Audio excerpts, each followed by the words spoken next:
Ya, puji Tuhan, shalom, Bapak Ibu sekalian. Shalom. Shalom. Halo. Apa kabar? Ya, saya puji Tuhan, bersyukur. Minggu ketiga di bulan Januari kita mulai kembali bisa beribadah, bisa bersekutu, bisa sama-sama menikmati sukacita di rumah Tuhan. Baik, Bapak Ibu sekalian, kita akan sama-sama belajar firman Tuhan pada sore hari ini. Sebelumnya saya mau bertanya kepada Bapak Ibu Saudara sekalian, kira-kira apa yang ada di pikiran kita saat kita dengar kata peluang atau kesempatan? Kira-kira apa yang ada di pikiran kita? Kalau ada peluang, kalau ada kesempatan, apa kira-kira yang sedang kita pikirkan? Ada yang anak muda bilang udah digas ya. Kalau ada peluang, langsung digas. Tuhan. Kira-kira peluang apa yang biasanya kita pikirkan? Misalnya kalau di dalam dunia bisnis, kalau ada peluang bisnis ya kita harus ambil, betul ya? Jangan sampai momentum itu lewat, kemudian akhirnya kita tinggal menyesal. Ya. Tapi rata-rata kita sebagai manusia normal yang tentunya punya harapan ya, kita punya keinginan, dan ketika peluang itu ada kita segera ambil. Dan kira-kira peluang apa yang banyak kita pikirkan? Ya, tahun 2024 kan sudah lewat ya, mungkin ada banyak hal yang kita sesali. Ya sayang ya, di tahun 2024 sebenarnya harusnya gini, sebenarnya harusnya gitu. Tapi ternyata kok nggak saya ambil peluang itu, sehingga lewat begitu saja. Ya. Kemudian akhirnya jadilah itu yang namanya penyesalan. Memang penyesalan itu selalu ada di belakang. Kalau di depan apa? Daftaran ya. Kalau di depan. Penyesalan itu selalu ada di belakang. Jadi hari ini Bapak Saudara sekalian, mengawali tahun 2025 kita akan lihat firman Tuhan yang saya kasih judul atau tema peluang atau kesempatan. Mari kita buka di dalam Lukas pasalnya yang ke-6. Lukas 13 ayat 6 sampai 9. Lukas pasal 13 ayat 6 sampai 9. Yuk kita baca sama-sama. 1, 2, 3. Lalu Yesus mengatakan perumpamaan ini. Seorang mempunyai pohon ara yang tumbuh di kebun anggurnya, dan ia datang untuk mencari buah pada pohon itu, tetapi ia tidak menemukannya. Lalu ia berkata kepada pengurus kebun anggur itu, "Sudah 3 tahun aku datang mencari buah pada pohon ara ini dan aku tidak menemukannya. Terus tebanglah pohon ini. Untuk apa ia hidup di tanah ini dengan percuma?" Jawab orang itu, "Tuhan, biarkanlah dia tumbuh tahun ini lagi. Aku akan mencangkul tanah sekelilingnya dan memberi pupuk kepadanya." 9. Mungkin tahun depan ia berbuah. Jika tidak, tebanglah dia. Nah, Bapak Saudara sekalian, kita lihat bahwa di sini ada seorang yang punya kebun anggur, ya. Dia adalah seorang yang berharap tentunya ya, sebagai seorang pemilik kebun, tentunya dia bukan cuma berharap supaya pohon ara yang ditanam itu bukan cuma sekedar bertumbuh terus kemudian pohonnya tinggi, daunnya lebat, betul? Yang pasti dia berharap bahwa pohon yang dia tanam itu pasti akan ada yang namanya buah, ya. Tetapi masalahnya adalah ketika pemilik tanah ini dia datang, pemilik kebun ini dia datang, dan dia berharap supaya dia mendapatkan buah. Ya, itu dikatakan sudah berapa? Sudah 3 tahun. 3 tahun ini mungkin dihitung sejak bahwa pohon ini ketika ditanam dan memang sudah seharusnya berbuah. Makanya dia datang ya, bukan berarti 3 tahun itu sejak ditanam, bukan. Karena kalau kita lihat pohon ara itu normalnya itu kalau ditanam kurang lebih 1 tahun sampai 2 tahun baru dia berbuah. Ya. Nah, orang ini mungkin setahun sudah berlalu, 2 tahun berlalu, memang sudah giliran berbuah dia datang tahun pertama, waktunya berbuah. Tidak ada buahnya. Tahun kedua datang lagi, belum ada buah. Tahun ketiga dia datang, tidak ada buah lagi. Akhirnya dia suruh apa? Dia suruh tebang. Tapi yang nanam kan eman dia. Tuhan sayang loh ini. Ini deh, kasih saya kesempatan. Ya. Biar tahun ini, ya katanya, tahun ini saya akan olah tanahnya dengan baik. Selain saya olah tanah itu dengan baik, saya akan kasih pupuk supaya kalau bisa tahun depan harus menghasilkan buah. Tetapi kalau seandainya tidak berbuah juga, silakan. Ya. Silakan. Dan akhirnya kita lihat bahwa ya tentunya perumpamaan ini juga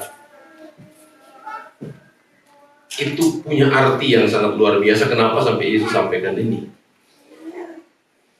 Karena memang kita ini adalah kebun buah anggur atau kebun pohon ara yang ditanam oleh Tuhannya. Ya. Yang diharapkan dari pohon yang ditanam itu adalah buah.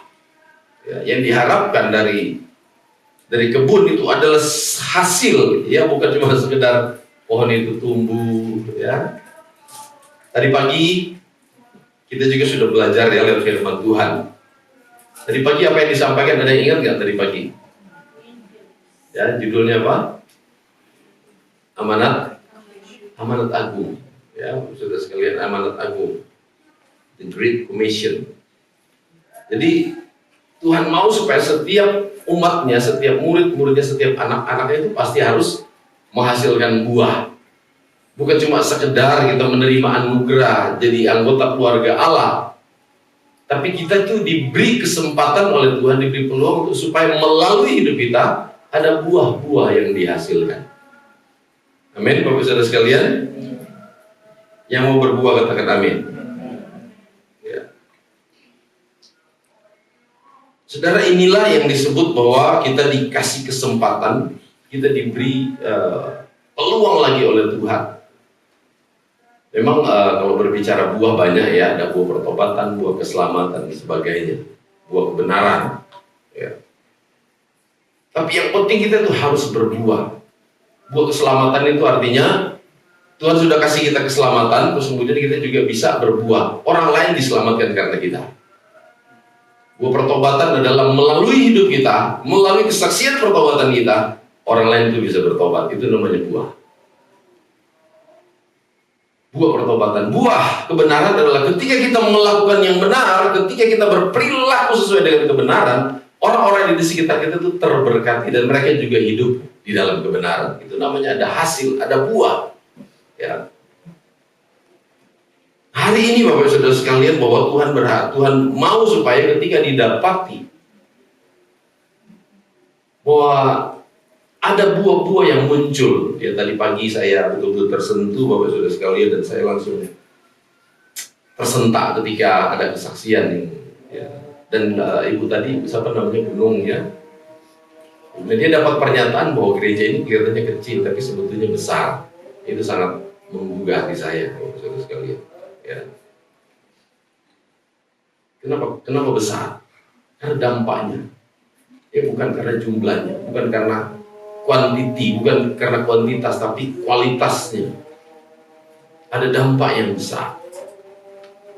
Ya, walaupun di tengah-tengah pergumulan, walaupun di tengah-tengah situasi yang betul-betul kita banyak teralihkan pikiran kita, ya, tempat ibadah atau hal-hal yang terjadi, masalah-masalah yang terjadi, tapi kita bersyukur bahwa ternyata ada begitu banyak peneguhan yang kita sudah terima Bapak Saudara sekalian, yang menyatakan bahwa kita ini bukan kecil, tapi kita itu besar. Besar karena kita harus menghasilkan buah yang akan berdampak Bapak Saudara sekalian. Ya. Seringkali kan kita nyanyi lagu apa? Hidup ini adalah kesempatan. Hidup ini untuk melayani Tuhan. Siapa yang tahu lagu ini? Yang tahu lagu ini katakan amin. Amin. Ya. Di ujungnya juga katakan bila saatnya nanti apa? Kita berdaya lagi. Hidup ini sudah nanti kalau kita tidak berdaya, katanya lagu itu. Berarti sekarang sebelum kita tidak berdaya harus apa? Harus jadi berkat atau harus menghasilkan buah. Kapan lagi Bapak Saudara sekalian? Ya. Jadi lewat ayat yang barusan kita baca tadi sebetulnya itu menunjukkan bahwa hidup ini, saat-saat yang kita jalani hari ini, ya. Tadi pagi sempat disinggung juga ya, berhubungan dengan ayat yang tadi pagi, bahwa hidup kita itu dari lahir sampai akhirnya kita dipanggil Tuhan. Lahir sampai dipanggil Tuhan, ada yang di antaranya itu ya, di antara lahir dan mati itu yang harus diisi. Itu yang harus diisi. Bukan seberapa lama kita hidup di dunia, seberapa panjang umur kita, tetapi seberapa ada berapa banyak yang sudah kita hasilkan selama kita hidup. Seberapa banyak yang harus kita hasilkan. Ingat Bapak Saudara sekalian, lihat perumpamaan ini, ya, dikatakan bahwa hidup ini adalah kesempatan. Jadi kita harus, Bapak Saudara sekalian, menyadari bahwa yang dicari oleh sang pemilik, ya, yang dicari oleh sang pemilik itu adalah buah. Jadi Tuhan itu bukan cuma sekedar hadir di gereja terus kemudian melihat kita itu menyembah, bersekutu, kita bersama-sama memuji Dia. Tetapi ternyata pemilik dari kebun itu dia ingin supaya ada buah, ya, ada hasil yang dikerjakan. Bukan cuma sekedar gereja ini sudah mulai bertumbuh, mungkin sudah mulai banyak jemaatnya, banyak, tapi kalau tidak ada buah, cuma seperti pohon yang rindang, ya, yang daunnya tok, tapi tidak ada buahnya, Bapak Saudara sekalian. Sebentar lagi firman Tuhan katakan bahwa pohon itu akan disuruh apa? Disuruh tebang. Jadi kualitas atau hasil dari buah yang diharapkan, coba kita lihat di dalam Filipi pasal 1 ayat 22. Filipi pasal 1 bisa ditampilkan ayat 22. Terus baca dengan suara yang keras.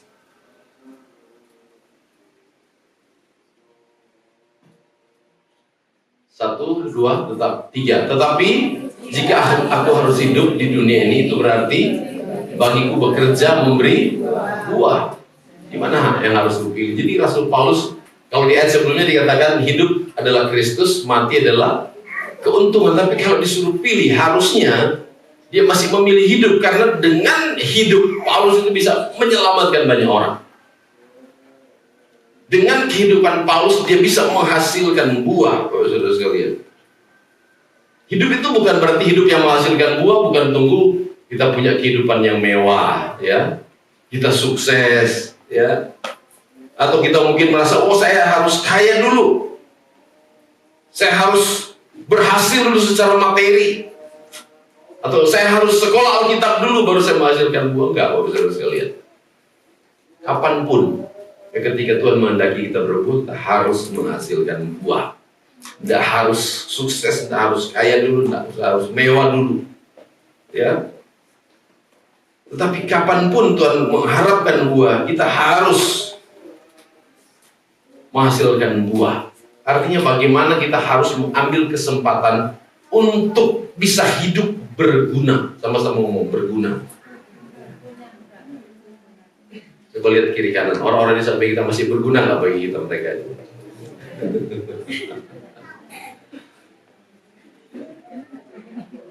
Kira-kira orang yang di samping kita masih berguna?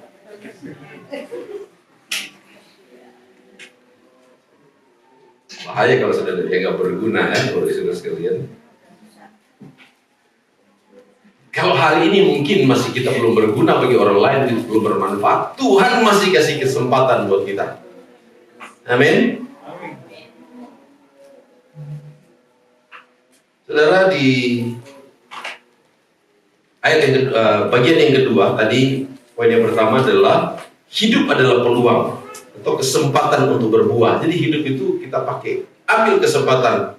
Terus yang kedua, kalau kita lihat di ayat yang kita kembali ke ayat pokok tadi, ayat 7b, coba kita bacakan di Lukas tadi pasal yang ke 13, ayat 7b. Dikatakan begini, 7b ya, Lukas 13 tadi.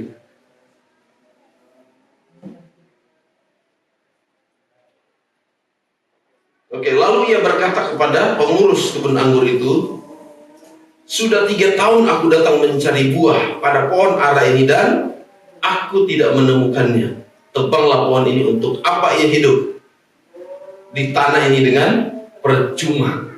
Ya, saudara, peluang atau kesempatan yang jadi sia-sia, ya, kesempatan menjadi sia-sia jika tidak ada buah, saudara sekalian. Ya, sayang. Makanya ketika kita mungkin mau evaluasi hidup kita di tahun yang lalu, ya, kita boleh kembali melihat hidup kita di tahun lalu. Ada berapa banyak kesempatan yang kita sia-siakan? Ada berapa banyak peluang-peluang yang kita sia-siakan? Dan kalau kita mendapati hal itu, tahun ini mari kita rubah, saudara sekalian. Siapa yang mengambil peluang tahun ini?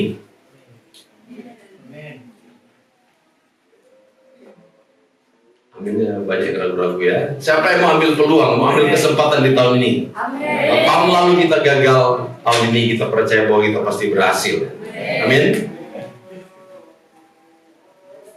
Soalnya kegagalan, ya, kegagalan di dalam menghasilkan buah itu kalau kita lihat itu mendatangkan murka Allah, kalau bisa lihat. Ya. Kegagalan di dalam kita menghasilkan buah itu mendatangkan murka Allah. Kita lihat itu. Tebanglah pohon ini. Artinya marah nggak tuh yang punya? Marah dia. Jadi kita harus betul-betul mengambil kesempatan, berusaha sebisa mungkin supaya kita betul-betul bisa menghasilkan buah. Ya. Saudara, mengapa pohon ara itu dianggap percuma? Karena dia cuma dibilang bahwa dia cuma nyedot makanan dari tanah, menghisap makanan-makanan yang dari sumbernya, terus kemudian akhirnya dia tidak bisa menghasilkan buah. Kelihatannya pohonnya tuh rindang, kelihatannya pohonnya subur, kelihatannya pohon itu baik, tapi ternyata tidak ada hasil, tidak ada buah. Dan itu ternyata menjadi sesuatu yang mendatangkan murka bagi Tuhan. Kalau kita lihat konteks pembacaan kita pada malam hari ini, ya. Jadi ketika kita menyia-nyiakan kesempatan untuk berbuah, itu mendatangkan murka Allah, Bapak Saudara sekalian. Kita harus ingat, ya, bahwa kita itu bukan cuma supaya kita hidup supaya kita diberkati. Kita hidup bukan cuma supaya kita itu menikmati sukacita sendiri. Jadi artinya begini, kalau Tuhan memberkati kita, kita juga harus jadi berkat. Yang setuju katakan amin. Kalau kita diberkati, kita harus jadi berkat. Kalau kita pernah merasa bahwa kita dikasih oleh Tuhan, bahwa kita tuh harus mengampuni. Jadi bukan kita cuma terima belas kasihan Tuhan, tapi kita tidak punya hidup belas kasihan. Kita cuma terima pengampunan dari Tuhan, tapi kita tidak berbuah mengampuni. Kita cuma terima kesembuhan, tapi kita tidak berusaha untuk melihat bagaimana tuh berdoa minimal untuk orang sembuh. Ya. Jadi ketika kita diberkati, kita harus jadi berkat. Ketika kita dikasih oleh Tuhan, kita harus mengasihi. Ketika kita mungkin diberkati oleh Tuhan dengan kesuksesan, kita harus juga belajar untuk bisa membuat orang lain sukses. Ini yang diharapkan oleh Tuhan, dan itu semua Tuhan kasih. Kesempatan seperti Tuhan beri, Bapak Saudara sekalian. Sampai pernah mungkin menyesal saat mungkin ada satu kesempatan yang baik yang mungkin kita harusnya bisa lakukan, tapi ketika kita tidak lakukan, terus kemudian tiba-tiba misalnya kita diberi kesempatan untuk Tuhan kasih kita kesempatan untuk berdoa mungkin dari seseorang yang sudah sakit, ya. Orang ini sudah sakit parah, tapi kita akhirnya yang diberi kesempatan tidak berdoa, terus tiba-tiba orangnya dipanggil Tuhan. Ada nggak yang pernah kayak gitu? Harusnya saya itu digerakkan Tuhan loh untuk mendoakan, tapi kok saya nggak berdoa? Tiba-tiba dipanggil Tuhan. Ada nggak yang seperti itu?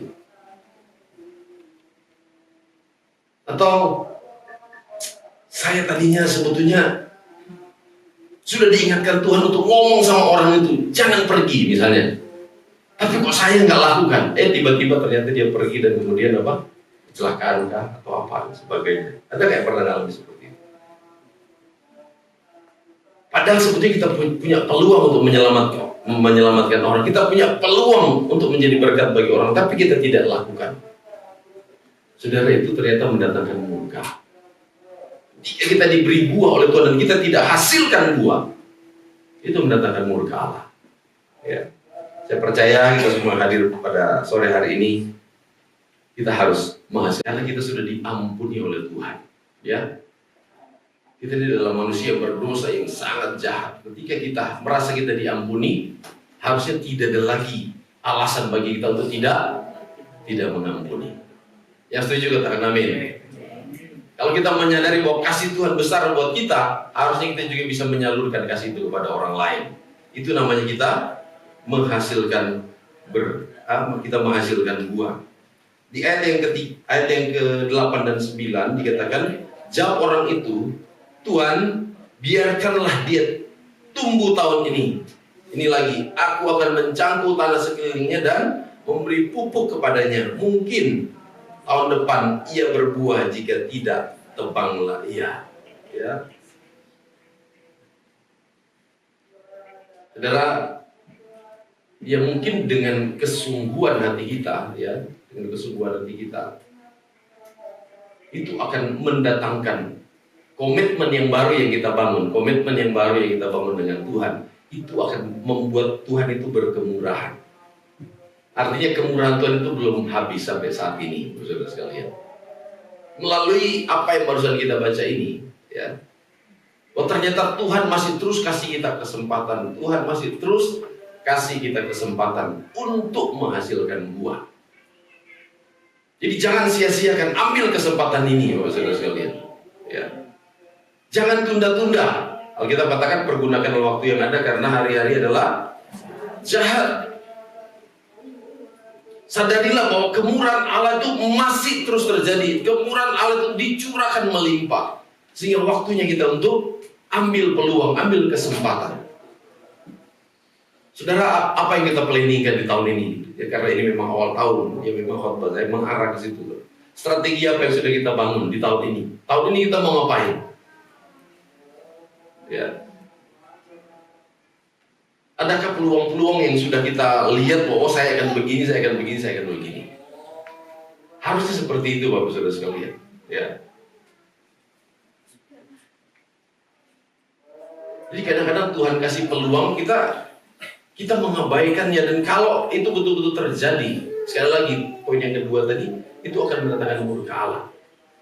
Tetapi kemurahan Allah masih tetap diberikan karena apa?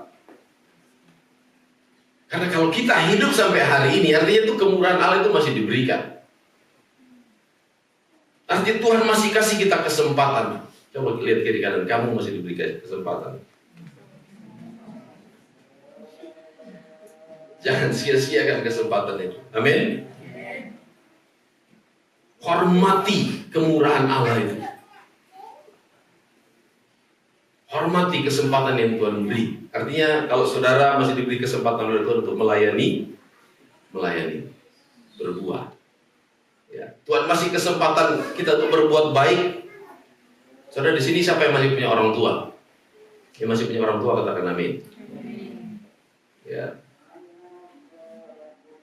Saya seringkali miris kalau lihat istri saya itu, kalau lihat misalnya ada orang tua itu yang disio-sio sama anaknya, yang disia-sia sama anaknya tuh, istri saya tuh selalu ngomong begini, saya ini loh kepengen nyenang orang tua, tapi orang tua sudah nggak ada.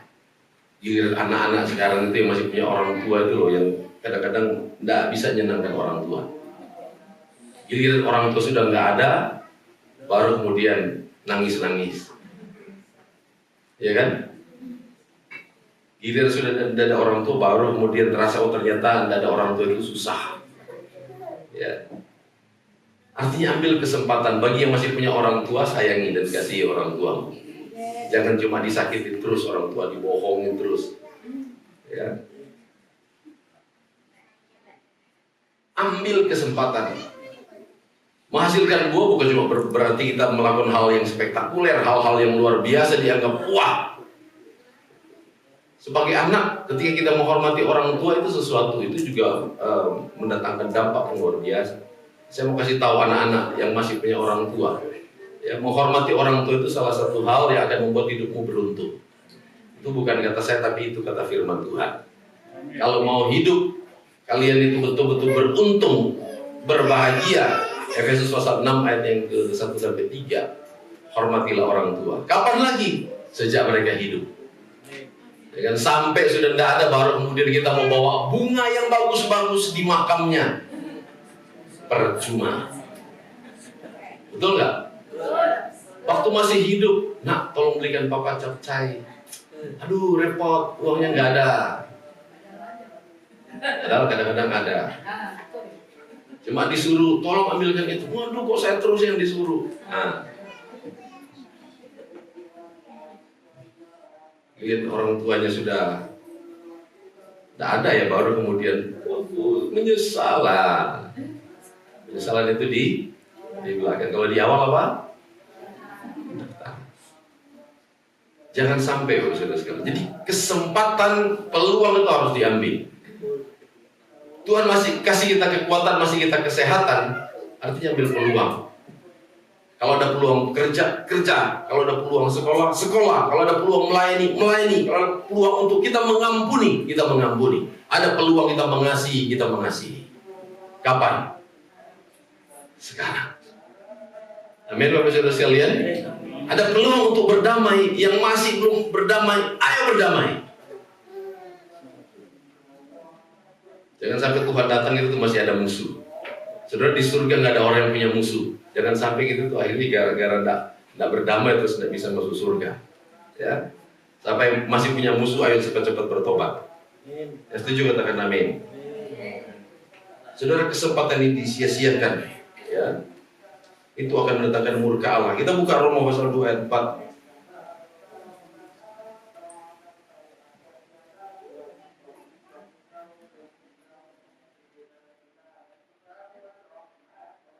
Roma pasal 2 ayat 4.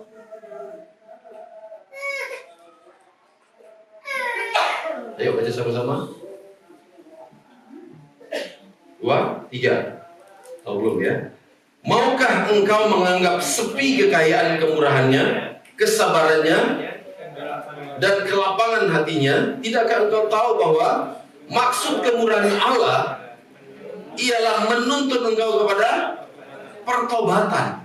Jadi kalau Tuhan masih kasih kita kemurahan, jangan sia-siakan, Bapak Saudara sekalian. Mungkin hari ini kita masih sehat, mungkin hari ini kita masih kuat. Jangan sampai kita menyia-nyiakan. Ya, saya pernah baptis orang, Bapak Saudara sekalian, yang sudah betul-betul di ICU. Sudah di ICU, baru kemudian saya baptis. Katanya orang yang minta tolong saya, karena saya tidak kenal orangnya. Teman saya panggil saya, tolong Pak Pendeta, tolong doakan. Dia mau terima Tuhan, tapi dalam kondisi sudah tidak berdaya di ICU. Saya baptis di ICU ya sudah tidak diselamkan, karena memang sudah kondisi kayak gitu. Ya saya cuma basuh dengan air dan saya doakan, sebab masih bisa ngomong. Saya mau melayani, saya mau melayani. Tapi dalam kondisi yang seperti itu, ya. Saya dan Pak Tris juga pernah baptis orang ya. Sore kita baptis, besok pagi meninggal. Ya tapi masih, ya puji Tuhan. Ya karena memang dia belum beriman dan kemudian akhirnya dia percaya menerima Tuhan Yesus. Waduh, enak banget ya hidupnya seperti itu ya. Hari ini dibaptis menerima Yesus, besok pagi meninggal. Waduh, luar biasa. Ya. Kita yang masih hidup, yang masih sehat, kita diberi kesempatan oleh Tuhan, saudara sekalian. Yang keempat, coba kita lihat di ayat yang ke-89 tadi sudah kita baca tadi. Jawab orang itu, Tuhan, biarkanlah dia tumbuh tahun ini lagi. Aku akan mencangkul tanah sekelilingnya dan memberi pupuk kepadanya. Mungkin tahun depan ia berbuah. Jika tidak, tebanglah dia. Saudara, Ingat bahwa ternyata peluang atau kesempatan itu ada batas, ada batasnya. Ngomong sama-sama, peluang itu ada batasnya. Hidup itu tidak selalu seperti sekarang ini. Mungkin hari ini kita sehat, belum tentu besok. Ya. Hidup ini belum tentu enak. Hidup ini belum tentu kita mungkin merasa bahwa wah, kita diberkati terus seperti ini. Sehingga kadang-kadang kita menunda-menunda, Bapak Saudara sekalian. Kalau hari ini kita diberkati dan kita digerakkan untuk memberkati, lakukan sekarang. Kalau hari ini kita punya kesempatan untuk melakukan yang terbaik bagi orang-orang yang kita kasih, lakukan sekarang. Ya. Saudara, saya sering kali seperti tadi juga sudah kita singgung ya. Kita di Indonesia bagian timur itu seringkali kalau ada orang yang meninggal ya biasanya nangisnya tuh orang sini bilang buruk-buruk ya. Nangis sejadi-jadinya. Bahkan pernah saudara sekalian ya, saya heran ada orang yang nangis karena anaknya meninggal. Waktu itu kemudian saya lagi pegang kamera. Jadi saya heran waktu dia sementara nangis-nangis anaknya, tiba-tiba lihat saya lewat langsung fotoin saya dulu, fotoin saya. Saya bilang, waduh, ini apa benar sedih atau apa ini? Jadi minta tolong difoto waktu dia nangis. Itu sedih beneran atau apa ini? Orang bilang apa pencitraan atau apa itu? Ya, jadi ada orang-orang yang dikasihi itu yang mungkin harusnya sudah tuh mengalami dampak dari kasih kita itu waktu mereka hidup. Tidak mengalami, justru waktu sudah meninggal baru kemudian kita mau berusaha. Ya, jadi jangan sampai saudara sekalian ya. Ada lagu Pampers ya, zaman dulu. Kalau Pampers ada anak sekarang sudah tidak tahu. Ya. Tapi terlambat sudah.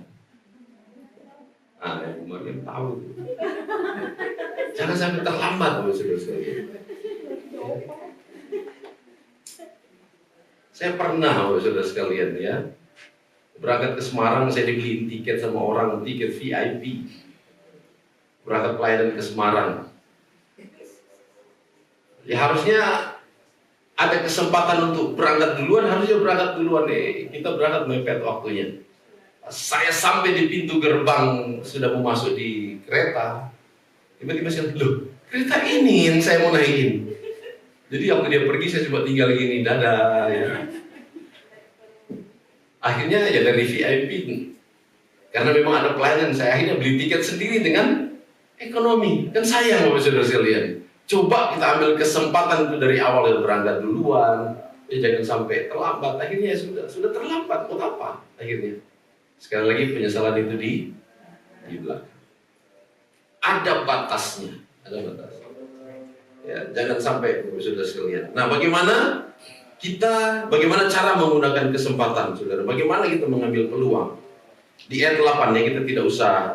Ini saya bacakan saja poin-poinnya bahwa di ayat 8 itu adalah gunakan setiap kesempatan dengan tindakan, saudara sekalian.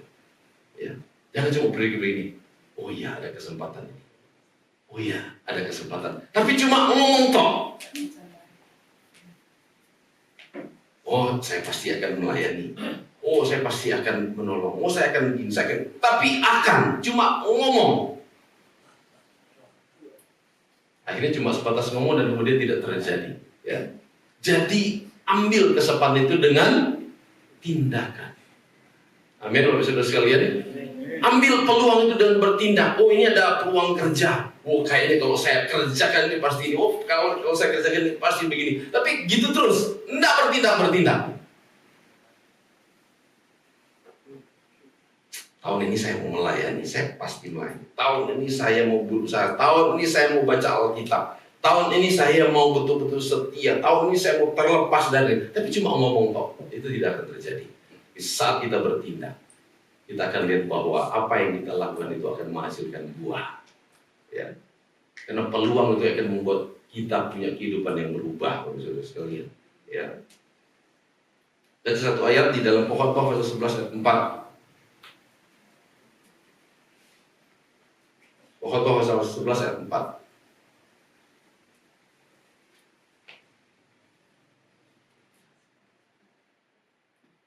Dah? Siapa senantiasa memperhatikan angin tidak akan menabur, dan siapa senantiasa melihat awan tidak akan menuai. Saudara tahu ayat ini. Jadi orang itu kalau cuma lihat situasi, saya mau menabur, tapi kemudian ketika lihat situasi, lihat waduh angin gini-gini sebagainya, tidak akan pernah menabur, tidak akan pernah menuai. Ya. Karena cuma diangan-angan, lihat situasi begini, lihat situasi seperti itu, tidak bertindak. Dia cuma diangan-angan. Jadi Bapak Ibu Saudara sekalian, di ayat 8 itu menyatakan bahwa gunakan setiap kesempatan dengan tindakan. Yang kedua, di ayat 9, fokuslah kepada kesempatan yang Tuhan bukakan. Jadi fokus, jangan sampai akhirnya sudah ada kesempatan, harusnya kita fokus untuk satu dulu, ya. Ambil kesempatan yang mungkin bisa kita lakukan. Kadang-kadang kita fokus, wah ini ada kesempatan, ini ada kesempatan, ini ada kesempatan, ada banyak kesempatan. Dan kemudian kita tidak fokus sehingga tiba-tiba, saya pernah berburu Bapak Saudara sekalian, saya sering kali berburu dulu. Ya puji Tuhan, waktu tidak tahu itu talenta atau karunia atau apa, saya nggak ngerti. Waktu saya masih di kampung dulu, saya tuh bisa manggil tikus itu biar dia sembunyi di mana, saya panggil dia keluar. Kadang-kadang di rumpun bambu itu yang banyak sekali kan digunakan. Waktu itu saya berburu, saya nembak begini, lagi panggil tikus itu, kemudian panggil keluar, ternyata 1, 2, 3, ada banyak. Saya bingung mau nembak yang mana. Giliran mereka sudah lari semua, nggak jadi ketembak. Harus fokus. Oh ini, pokoknya saya mau berusaha sampai berhasil dulu yang ini, baru kemudian saya fokus yang lain. Seperti itu. Jadi harus fokus. Sama-sama katakan harus fokus. Ya. Yang selanjutnya Bapak Saudara sekalian, bahwa kita tuh manusia yang tentunya juga banyak kelemahan. Ketika kita berusaha dan kemudian gagal, ya. Kalau kita merasa gagal, jangan sampai kegagalan itu membuat kita putus asa, ya. Kegagalan tidak akan menghentikan.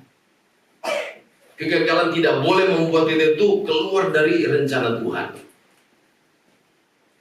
Karena kegagalan hari ini jangan-jangan itu Tuhan izinkan untuk membuat kita punya buah yang lebih banyak. Mungkin tahun ini belum ada buah yang muncul. Kita sudah berusaha, kita sudah berupaya sedemikian rupa, tapi mungkin belum ada. Tapi percayalah bahwa kegagalan hari ini, ya, orang bilang kegagalan itu adalah sukses yang tertunda. Betul nggak? Setuju nggak kira-kira? Ya, bisa iya juga bisa enggak ya. Kalau kegagalan terus kemudian kita tidak bisa berubah, gagal hari ini, tapi kemudian kita akhirnya tidak tidak mensikapi kegagalan itu dengan positif, ya belum tentu juga kita berbuah. Tapi ketika kita tanggapi atau kita hadapi kegagalan itu dengan hal yang positif, saya percaya bahwa justru itu akan membuat kita punya peluang-peluang yang baru, bahkan peluang-peluang yang lebih besar untuk menghasilkan buah. Amin, Bapak Saudara sekalian.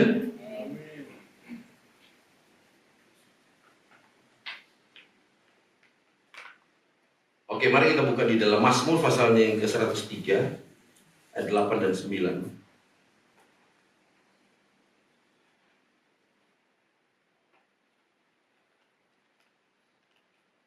Mazmur 103 ayat yang ke-8 dan 9. Tuhan adalah penyayang dan pengasih, panjang sabar dan berlimpah kasih setia. 9, tidak selalu ia menuntut dan tidak untuk selama-lamanya ia mendendam. Artinya Tuhan itu panjang sabar, ya. Tuhan tidak selalu harus menuntut, tapi dia beri kita kesempatan, dia beri. Kalau dia menuntut sesuatu, artinya dia beri kita kesempatan untuk bisa melakukannya. Ya, Tuhan berharap supaya kita menghasilkan buah, makanya kita dikasih kesempatan.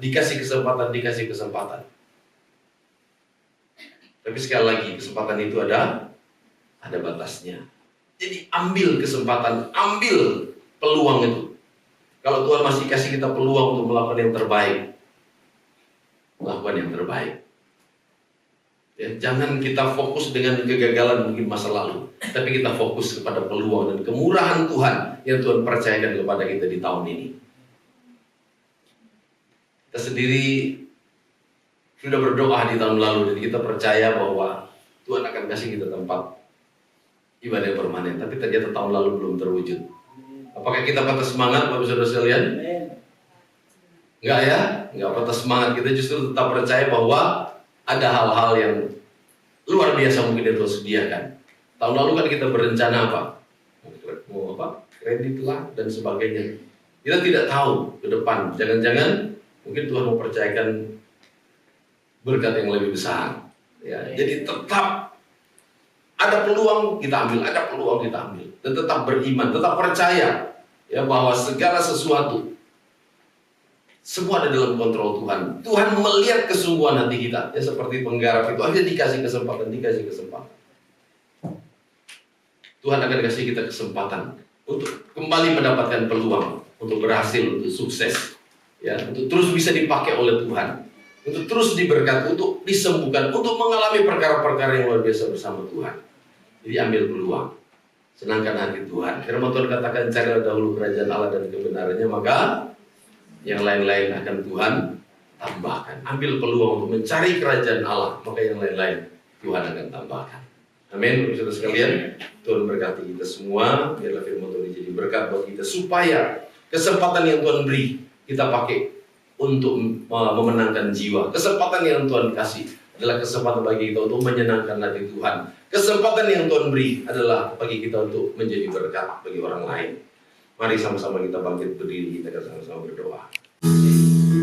Bukan sekedar lagu yang kami hafal, tapi ini doa kami dan harapan kami di hadapan Tuhan.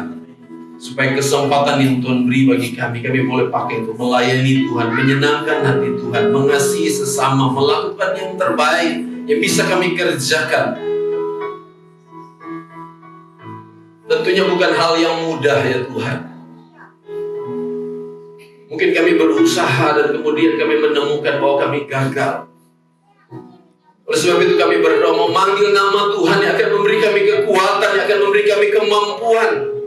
Untuk kami peka terhadap setiap peluang, setiap kesempatan yang Tuhan percayakan.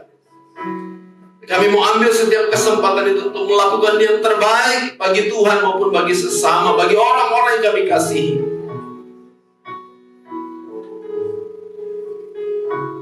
Bahwa kami Tuhan, mampukan kami dengan kekuatan, dengan hikmat Tuhan, kami boleh mengambil setiap kesempatan yang Tuhan percayakan bagi kami. Boleh menghasilkan buah, baik buah keselamatan, buah pertobatan, buah kebenaran. Karena itu yang Tuhan mau kami kerjakan selama kami boleh hidup di dunia ini.